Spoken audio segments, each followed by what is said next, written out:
Before we get into this episode, there's something that might be of interest that I wanted to tell you about. Scene and Heard, who run this podcast, have been asked by Scotland Food and Drink to undertake a strategic review of the Scotland Food and Drink Excellence Awards. Now, these Excellence Awards have been going for almost 20 years and are a huge mainstay of the food and drink sector. But it's time to ensure that they're still relevant. So if you have ever been involved in the Scotland Food and Drink Excellence Awards, or even if you've ever had an opinion about them, we would love for you, please, to complete our survey. So if you go to the On Farm Twitter, which is at @on_farm UK, and click the link in the bio, there will be a tab in there that will take you to the survey, and it should only take you a very short while to complete, but we would be enormously grateful. It's Monty here for this episode of On Farm, the Food, Agriculture and Rural Matters podcast. It's nice to be back with you. This episode is made in conjunction with our friends at Bell Ingram, and I believe it's a must-listen for anyone interested in community projects, castles and the restoration of historic buildings. Coming up, we'll chat with the builder, architect and one of the community champions responsible for the restoration of Braemar Castle. It was a rather sad-looking exterior. It was very dour, sombre, grey structure with bits of render falling off. You're starting to see the chimneys appear now and you're starting to get a sense of what it's going to look like, but I think we'll all take a great sense of pride once we see it down and, the scaffed away, and because it's now lime washing, it's got a bit of colour about it again. It's a lot more vibrant than what it was before. It's a case of a small rural community trying to be a bit more self-sufficient. This one's got history, community benefit, traditional skills, and all with a lovely coating of traditional Scottish lime wash. Just to say, before we get into the meat of the episode, this will be the first of 2 episodes we recorded in Braemar with the team at Bell Ingram. Look out for episode 2 coming soon. I'm Iain Cram. I'm a partner with Bell Ingram. We are fundamentally a jobbing firm of architects and planners and building surveyors. Obviously, as part of Bell Ingram, we're a rural organisation, so we look after buildings in the countryside. Quite a few of us have, I dare say it could be called an obsession with looking after old buildings. We're standing here in the grounds of Braemar Castle. We're standing with the castle behind us here. Tell me more about why Bell Ingram involvement in this castle. What's been happening? We were invited to tender for the work of the architectural project at Braemar Castle several years ago. It's been a long, slow gestation period because obviously they need a scope of works developed to establish what needs to be done prior to fundraising for what can be done. There's a phase of work that has to go in at the start where you narrow down everybody's aspirations and desires for the project, get it to a realistic, affordable, fundable scope of works, because different funders have different interests and passions, and therefore that may influence what you can and can't do. So, i.e. in terms of traditional architecture and historical aspects? Yes, or it may be to do with the community organisation, somebody that's willing to support them because it's owned by or managed by the community. Other people will be willing to fund it because it's a building of historical significance. So you've got to pool together all the different funding sources and all the different aspects of the work, working with a diverse team of consultants that will assist and support the information, and then it's a case of submitting the grant applications. A tremendous amount of hard work, fundraising, mainstream fundraising, until such a time where you can see that the project is achievable and deliverable. And then at that stage, you have to start narrowing it down and saying, right, what are we going to have to spend? What are we going to do? And prepare a scope of works so that we can get contractors on board to price the work And it's only once you get the prices in from the contractor that you actually know what you can afford to do. And then you go through the same process all over again, knowing what the real prices are, saying this is what we can and can't afford. So, castle just now is covered in scaffolding. We can see that the rough cast, the lime wash is going on. What has been happening? What's behind that new, if you like, exterior that we can see? What else has been going on? What was the castle like when you came along, and what's happened to get it to this stage? Well, if we go back 3 years, it was a rather sad-looking exterior. It was very dour, sombre, grey structure with bits of render falling off, an appearance that is commonly associated with castles in Scotland. The challenge was to breathe new life into it, to bring it back to what it once was. So all the cement render that was damaging to the building had to be carefully removed, largely by hand, to take it off, to make sure that we didn't damage the structure, and to clear away all the traces of the cement coating. Cement will rot a stone building if you leave it too long, and that was certainly a serious danger here. So we had to take it back for probably the first 3 to 4 months of the job was going backwards. And then we get into the exciting stage of building up the layers of lime wash and lime render to restore it. As you will see today, the upper sections are in their final coat, final colour. Some of the lower stages still looking a little bit patchy and blotchy, so they've still got to get their top coats on, but we're almost at the ground now, so it's really exciting to see the scaffold starting to come down. My name is Doreen Wood, and I'm the Vice Chair of Braemar Community Ltd, who look after Braemar Castle on behalf of the local community. It's a 1.6 million restoration project. We are very grateful to Heritage Lottery Fund and to Historic Environment Scotland, and also to the local community and all our friends and benefactors who have donated the remaining 500,000. Well, we're not quite there yet. We're nearly there. We're still about 90,000 short. So if anyone's got £1 in their pocket, we'd be pleased to hear from them. So we took over the castle in 2007 from Invercold Estate. It wasn't in great state. It had been closed for a number of years. There was a huge amount of work needed done. And in 2008, we worked, and we eventually reopened to the public. And over the years have gradually built up a very successful community business. We started with 2,500 visitors. When we closed before the restoration started, we were up to 14,500 visitors. So it's a real success story for a small community of 400 people. You've all come together as a community to do this. Yes. Braemar Community Ltd is the driving force, and we have a board. The community have a great love and enthusiasm for the castle, and people just come and go, and they do what's comfortable for them. Some people guide, some people work in the shop, some people work in the garden, some people just come and pick up litter. Everything. And of course, we have celebrations because this is something really worth celebrating, and we bring people together, and it's been a great community venture. The history and the community asset, etc. That's why you're doing what you're doing here in terms of the work. Do you want to just talk us through what's happening here at the moment? Tell us a bit about what's going on. The castle came to us in a fairly shabby condition.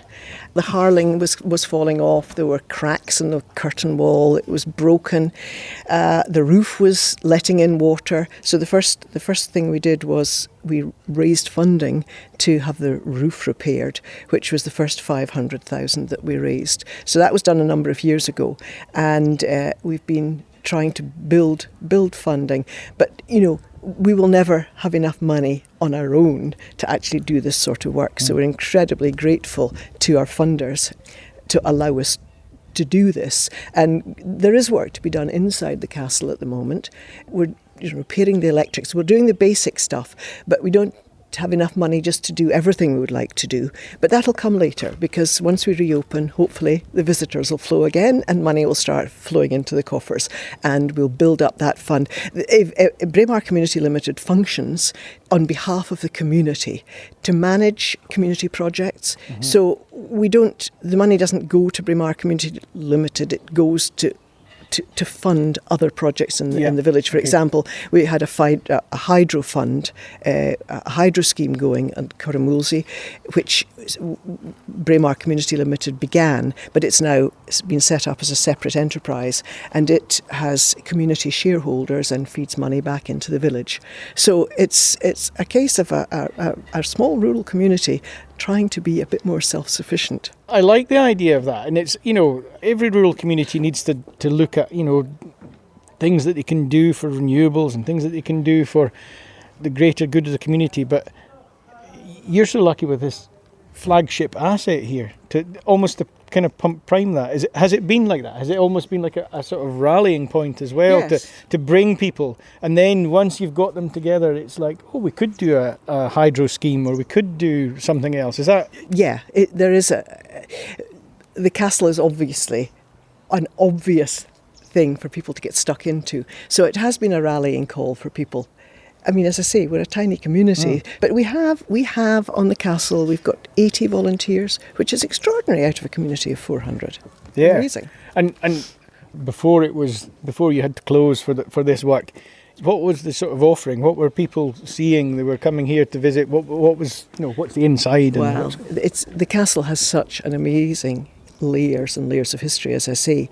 So there are 12 fully furnished rooms, and people are surprised because, particularly when we had a scruffy castle, they would come up the path and think, well, there'll not be much inside. And they were absolutely taken aback by the content, the fully furnished rooms and the vibrance of the inside of the castle, because it looked like a dull place to visit.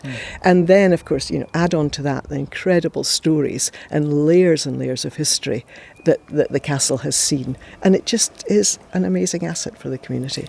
Layers of history because of its situation as on routes through the Highlands here, or? Well, the castle was built in 1628 by John Erskine, the Earl of Mar. He built it as his Highland hunting lodge. Following the Earl of Mar, it was then used as a garrison in the years after Culloden by the Redcoats. So they were here for quite a number of years. It then became a Victorian party house. The chief of Clan Farquharson owned it, and they would hold lavish parties. People would come, because of Queen Victoria, of course. Deeside became a really, really attractive location. It was the place to be. So people flooded from London and from the south, and they would gather here for these lavish parties. So we've got marvellous story. We have got a wonderful archive in the castle, which is such an incredible asset. And at the moment we have one of our volunteers who is an archivist, and she is digging into all the old archive papers, writing up the stories. So we had done a bit of research previously, but now we'll have even more information about what went on in the castle. So it's just, we are so fortunate to have a building. So many castles have one family and one story. We have layers and layers of history. We're very fortunate. Yeah. And I suppose very fortunate with all of that history, all of that story to tell, but you're kind of telling it on behalf of the community, you're telling it for the benefit of the community, and what's generated here goes back into preserving it for the community. Absolutely. That's what it's all about. We're so fortunate. We're so fortunate that the estate agreed to hand it over to us. Nobody wanted to buy it.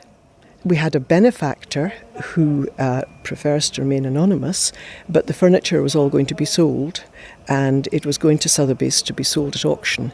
But we were very, very fortunate because the benefactor bought all the furniture. Okay. So none of the furniture moved, so the castle looks exactly as it did, which visitors really enjoy. Yeah. Empty rooms are not nearly so much fun. No. Empty rooms or your interpretation of what it may have looked like or whatever, whereas this is genuine, right? What's the time frame now, Doreen? What are we seeing, and when are we seeing the scaffolding down, etc.?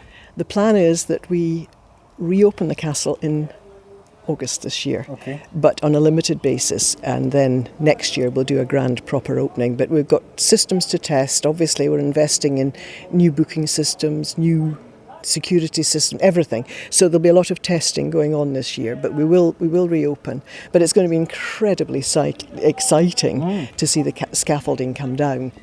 In terms of that, in terms of community benefit, having this here, it must make visitors stop. They come to the castle and then they go into Braemar and spend money there in shops, hotels, etc.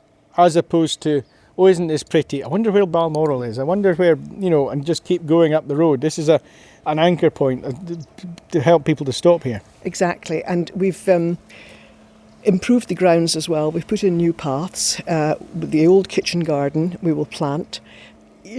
You're building and building and building the reasons why people should visit Braemar, which is brilliant. I'm Steven Harper, Director Stonemason for Harper and Allen Masonry. We are the main contractor for the project here at Braemar Castle. We've been on site from about November 2021. We're now approaching the sort of latter stages of the project and hope to be finished by the end of July, because I think they're looking to have a soft opening of the castle then. So I think we're on schedule. You know what, it's a bit of a gallop to the end as normal with these projects, but I think we're nearly there. So, well, to be fair, Stephen, I don't know. Have you done many castles? This looks exciting for you. Do you do castles? What do you do? Yeah, I've probably only done a full castle maybe once or twice in my sort of 25-year career, so they don't come along projects like this very often. So, yeah, it's a bit unique, shall we say. And exciting to be involved in. It is, it is. Here as well, it's sort of the location of it as well. You're kind of in Braemar, pretty much in the Cairngorms, I think, here as well. It can be fantastic in the summer and it can be brutal in the winter with the temperatures, which obviously affects what we are doing here as well. Hence why the scaffolds stayed up so long here. All the lime Harlan works were actually done last year, but we kept the scaffold up throughout the winter just to give the new Harlan some protection for its first winter, because with the lime Harlan it takes a bit longer to sort of carbonate and set up than, say, a cement wood, for instance. That would be almost instant, whereas this takes months of years to sort of set. So talk us through what you've had to do, because it's, as you say, it's a very traditional way of doing things. You stripped off and you got back to bare stone. Well, we came in, the first thing we'd done was get the scaffold up. I think it was about December time, so then we had sort of January and February in the cold weather to remove the old cement Harlan that was on the walls. Removed that, and then pleasant up there on a February day. Oh geez, it had been cold. Actually, we were quite fortunate because of January. Some of the weeks were some of the warmest January days we'd had, because the guys were sort of working in t-shirts. Well, the paper came up with saying 40 years ago today, I think it was some of the coldest temperatures recorded ever in Braemar, and we were going about in t-shirts, so we were quite lucky then. But yeah, we took off that, and then about this time, about April, May last year, is when we started putting on the Harlan coat. So it's like 4 what we call lime Harlan applications. So once it's back to the bare masonry, we put on a real thin coat over the top of it, what we call like a pricking up coat. It's almost like a bonding coat for the back, and then we fill out any voids in the wall with sort of small pinning stones and that as well, because you don't want to build up too much bits with mortar, because it'll just be a sponge crack and potentially fail.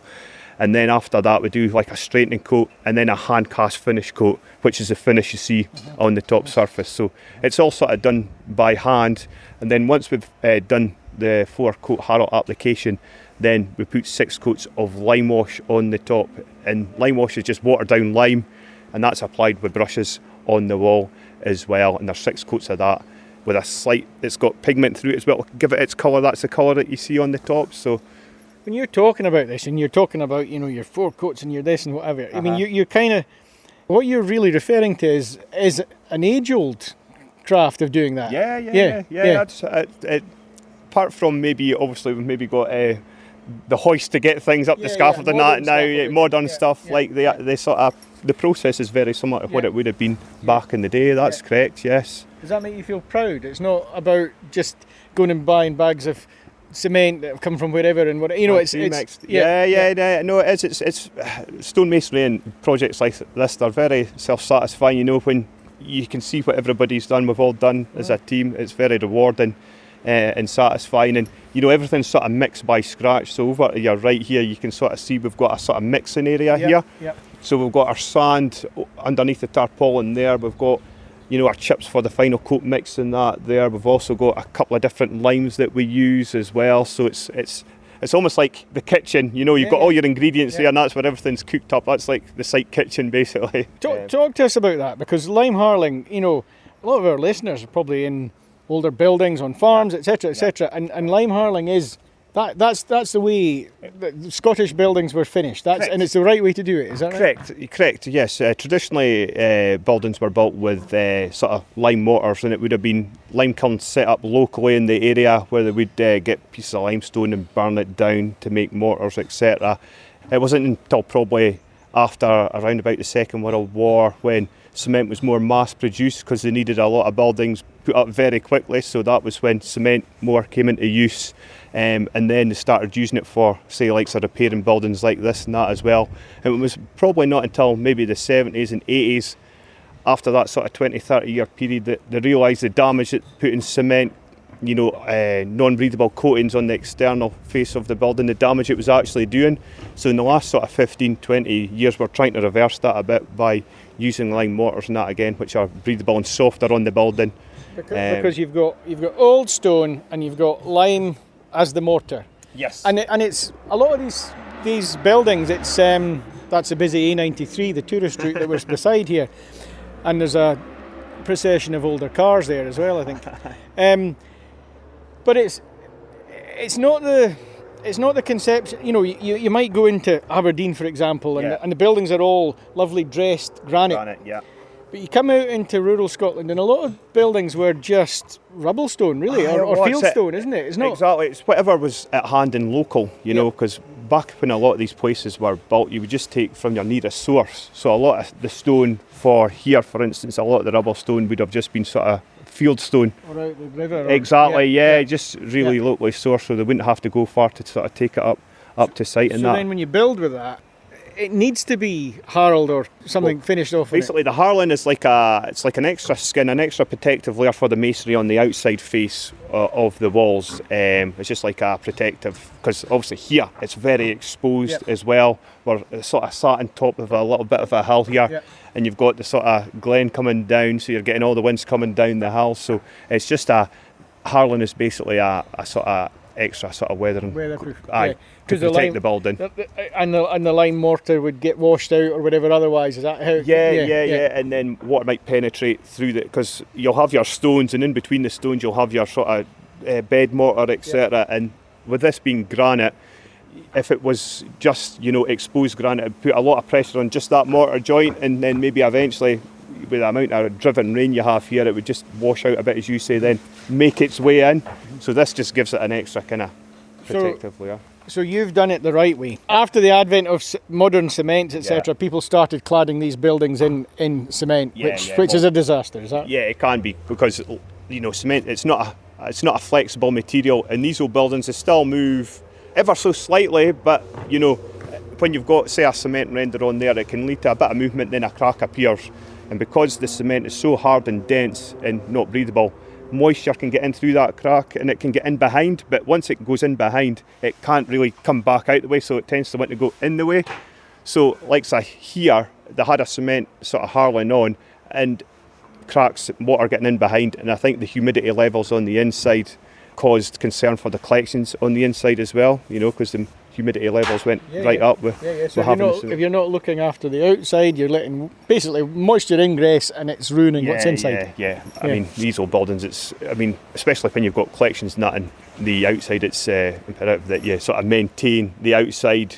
I mean, even once we've done this, they'll have to still maintain it. It's not a case of, let's do a big project, we've done it now, we can forget about for 25 years. You've got to do your annual maintenance checks on it.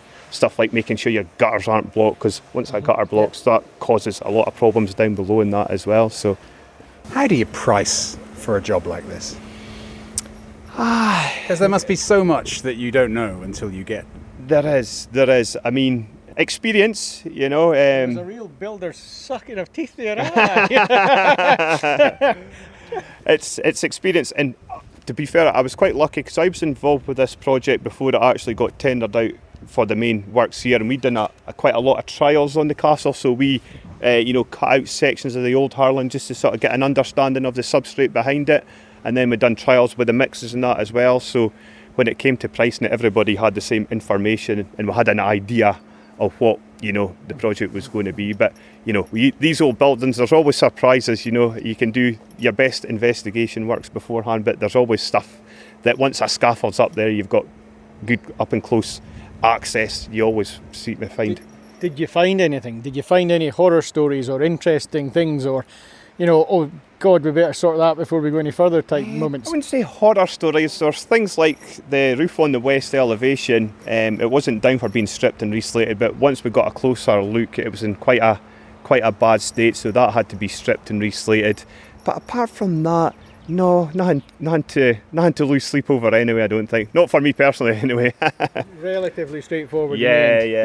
So, yeah. Not too bad. How will you feel in August or whenever the castle's open and people are parked out here and walking up? And I mean, even now, there's some of the scaffolds starting to come down at the top. All the scaffolds now off the roof at the top, and you're starting to see the chimneys appear now, and you're starting to get a sense of what it's going to look like. But I think we'll all take a great sense of pride once we see it down and the scaffold away, and compared to what it was before, because it's now lime washing, it's got a bit of colour about it again. It's a lot more vibrant than what it was before.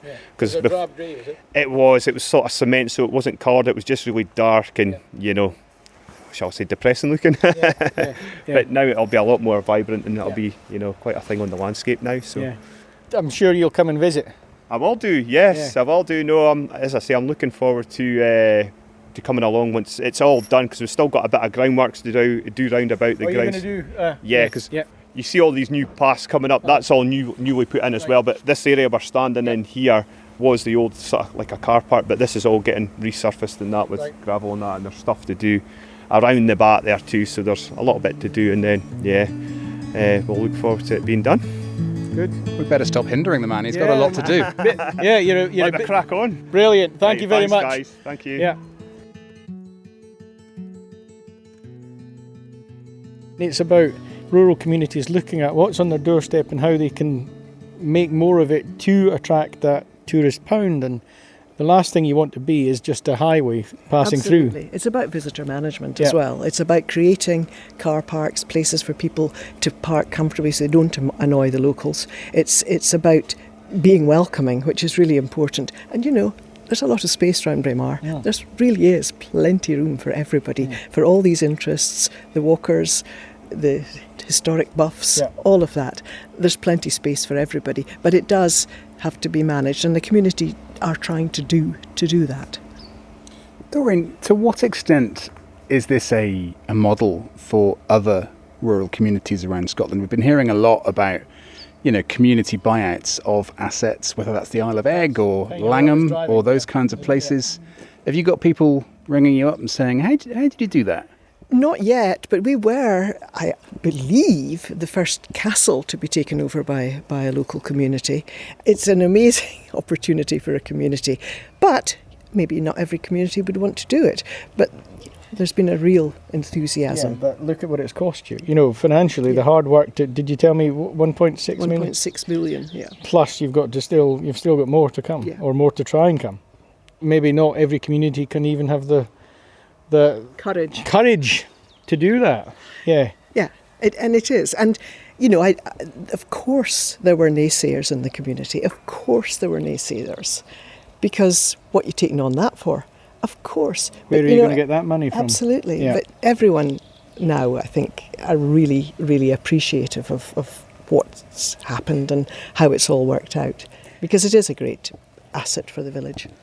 Just to help other people, what was the process? What did you have to do to go through bringing a community interest group together and going out to seek the funding, etc.? How did it all come about? Well, I guess Braemar Community Ltd was operating prior to the castle opportunity, so we had a mechanism, as it were, to take it over.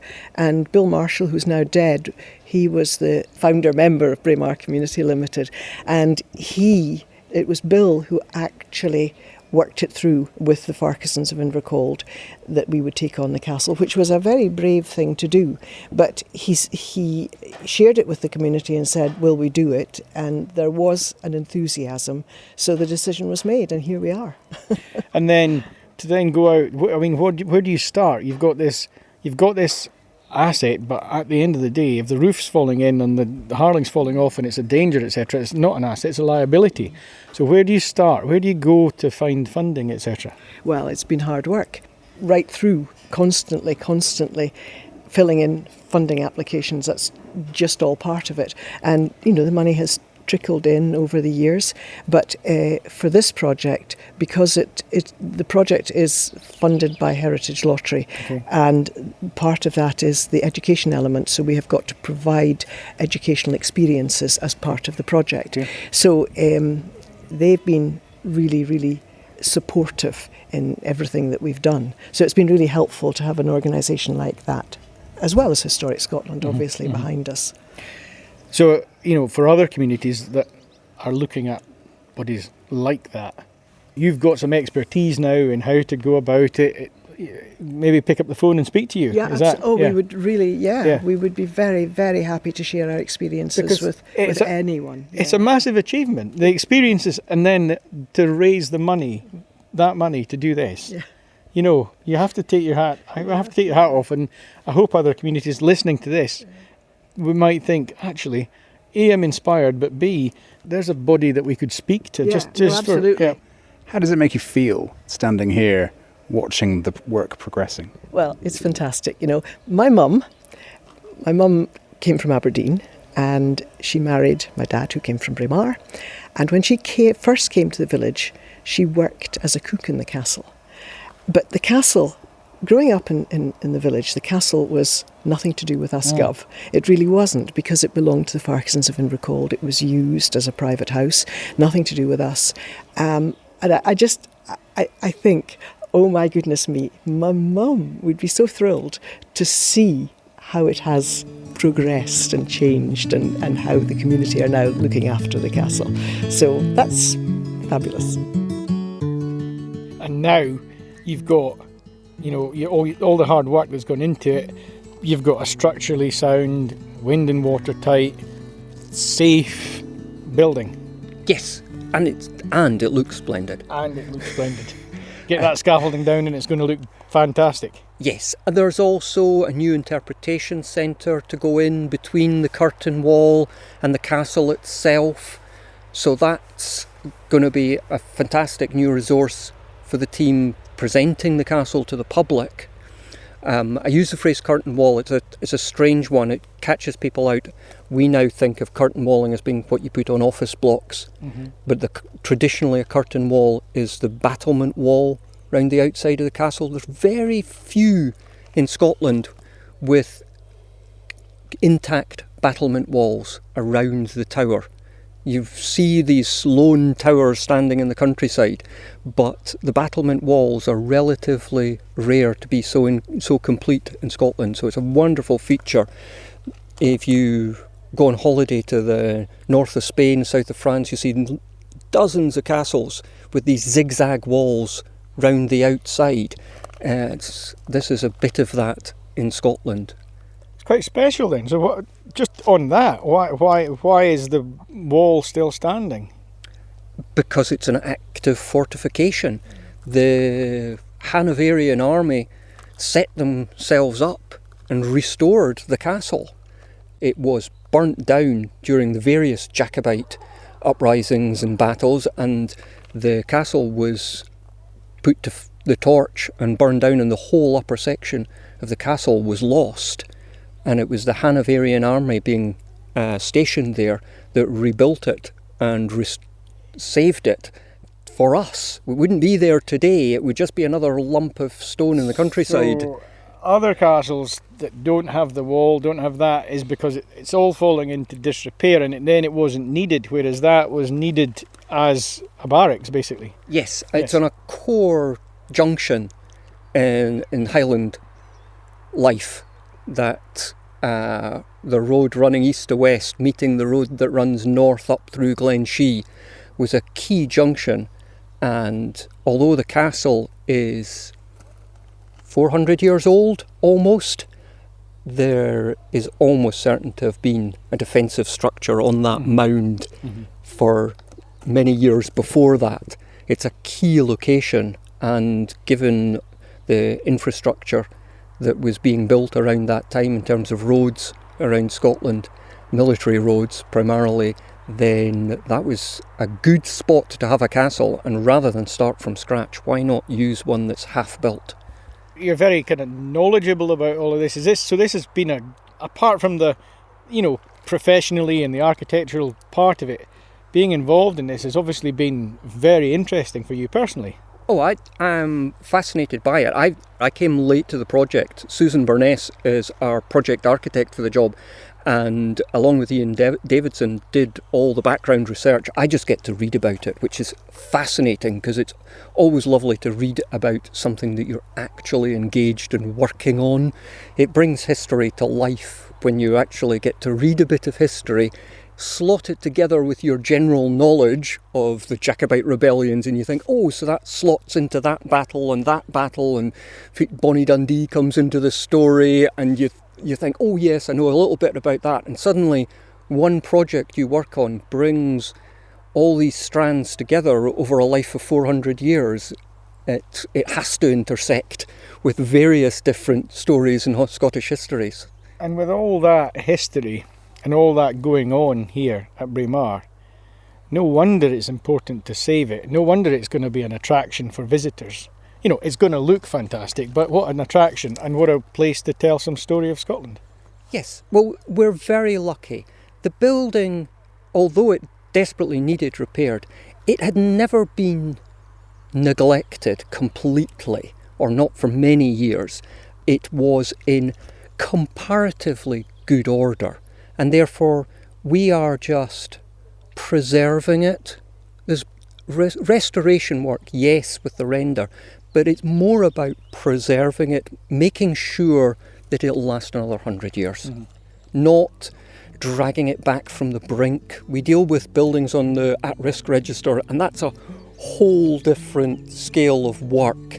This one, although it was a hugely challenging amount of money to raise, it was well worth the effort, because you could see that you weren't just saving it from destruction, you were leaving something that would live and breathe and last another 100 years, not just save it from dying for another 20. This building's got a lot of life left in it, which when you walk away from it, that's great. That's a wonderful feeling. Well done. Well done. Yeah. That was great to hear from Doreen, Steven and Iain. There's no question in my mind that there's a real lesson in Braemar for any rural areas and communities looking to renew and make the most of their historical assets, and to use those assets to raise revenues for local community funds. We are back in Braemar for our episode next time. One of the outbuildings at the castle has a requirement for a thatched roof, and not just with any thatch, but heather. So, with the Bell Ingram team and some expert thatchers, we'll be finding out all about that traditional craft. Before I leave you, our usual quick reminder to finish up. On Farm is made by our team here at Scene&HerdPR and Marketing. Give us a shout. You might even bump into us at one of the summer shows coming up. If you have any comms or marketing questions relating to your food or rural business. So with that, that's it from me, and bye for now.